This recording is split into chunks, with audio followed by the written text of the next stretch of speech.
The hunt began.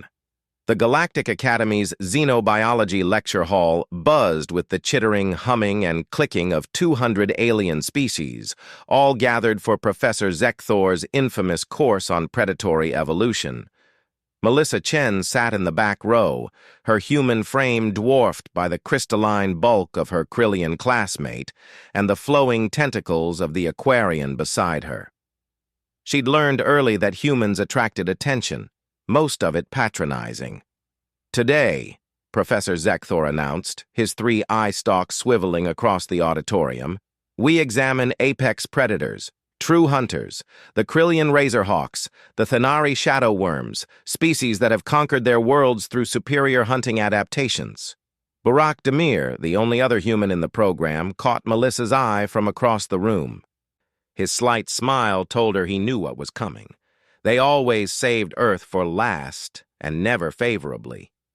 And now, Zekthor's mandibles clicked in what passed for amusement among his species. We arrive at Earth, a curious little world with, what did they call them? Tigers? The holographic display shimmered to life, projecting a massive Bengal tiger in mid-stride. Gasps and trills of surprise rippled through the audience. Not from awe, but from barely suppressed laughter. This? A Vexorian student's voice dripped with disbelief. This is their apex predator? No exoskeleton, another observed. No venom sacs. No plasma generation capabilities. It just runs and bites? The Krillian beside Melissa vibrated with laughter, its crystalline body producing a sound like shattering glass. Professor Zekthor raised a chitinous limb for silence. Indeed, the Panthera tigris. Observe its primitive attributes. Keratin-based claws, calcium-structured teeth. A cardiovascular system that can barely sustain a chase longer than a few of your Earth minutes. No electromagnetic sensing. No adaptive camouflage, no acid spray, just organic muscle and rudimentary pattern-based fur coloring. Melissa's jaw tightened. Burak had half risen from his seat, but she shook her head slightly. Not yet. The human homeworld, Zekthor continued, produced no truly remarkable predators, yet somehow these humans claim evolutionary superiority. Fascinating delusion, wouldn't you say? The lecture hall erupted in agreement. The Thanari ambassador's offspring actually fell from its perch, convulsing with mirth. Professor? Melissa's voice cut through the noise like a blade. The room fell silent. May I present a rebuttal? Zekthor's eye stalks focused on her. By all means, Cadet Chen, enlighten us about your tigers. Melissa stood, pulling out her personal data tablet. Computer, load file Chen 7. Authorization, Predator Protocol.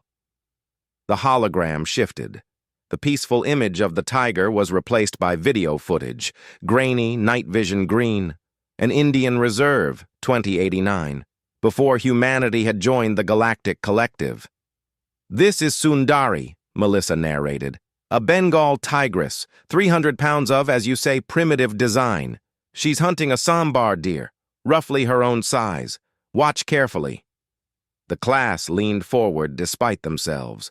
The tiger moved through the brush, and Melissa paused the image. Notice something? You called her camouflage rudimentary. But those stripes? They break up her outline perfectly in vertical vegetation. She's invisible at 20 feet. She resumed playback. The tiger crouched, muscles coiling.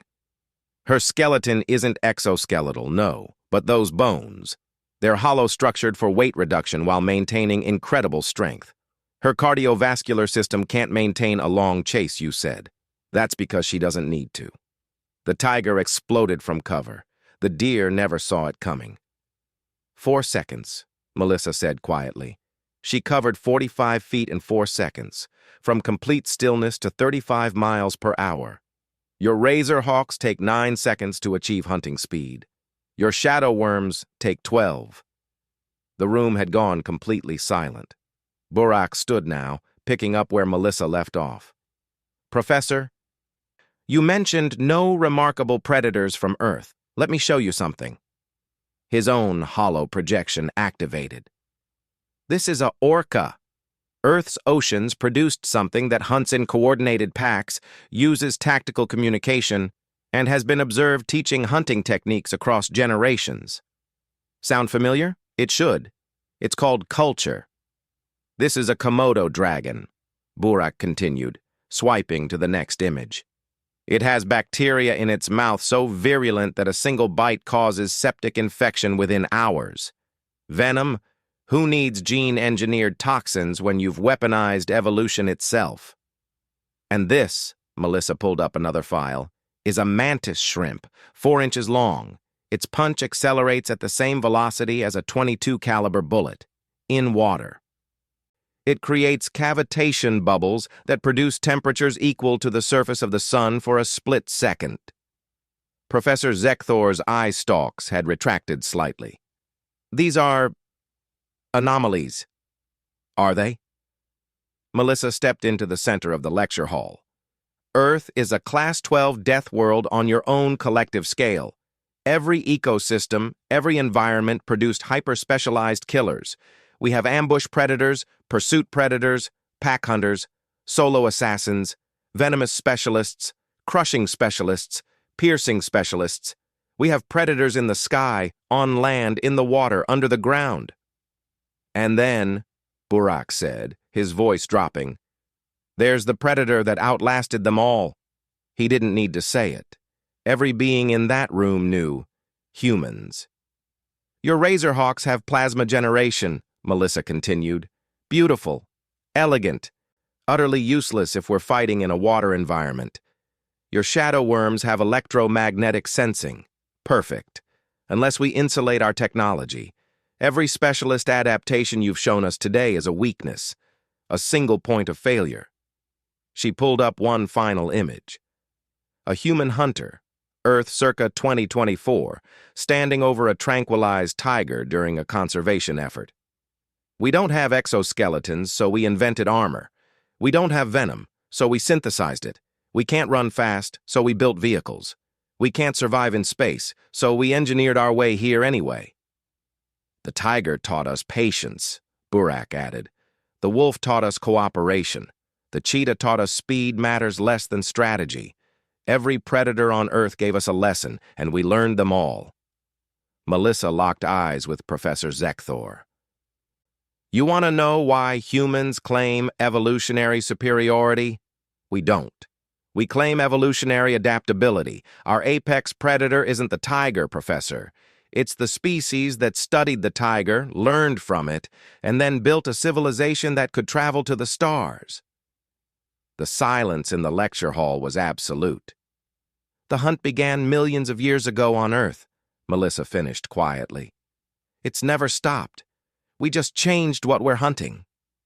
Professor Zekthor's mandibles clicked slowly, no longer in amusement, but in what might have been respect, or perhaps recognition, of predators recognizing one of their own.